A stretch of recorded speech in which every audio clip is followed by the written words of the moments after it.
Hi, it's Steve. Today we'd like to show you how to change the pantry door on your refrigerator. It's a really easy job. Let me show you how we do it. To do this repair, we'll need to first of all open up both doors completely and remove any of the items that are already in that pantry if it's still in the refrigerator. And we'll pull it all the way forward until it comes to its stop. Lift up gently on it and then pull it the rest of the way out. Once we have the old one pulled out, we'll want to remove that divider. So simply lift it out and set that aside. You can then discard the old pantry drawer.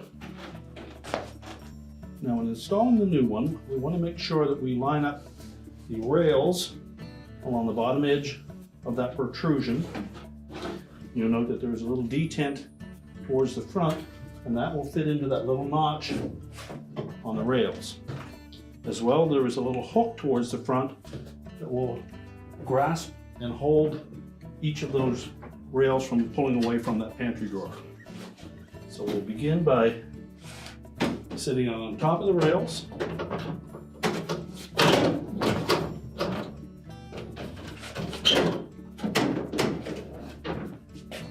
And just push it all the way back into the refrigerator.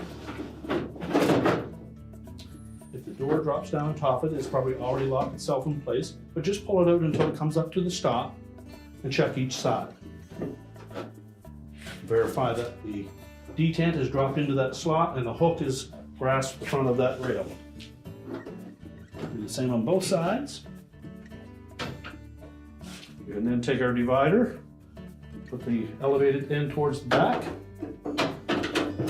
poke it over the back edge of that pantry drawer, line the front edge up with either of the slots on one side or the other. Check the operation, make sure the door opens and closes as it should.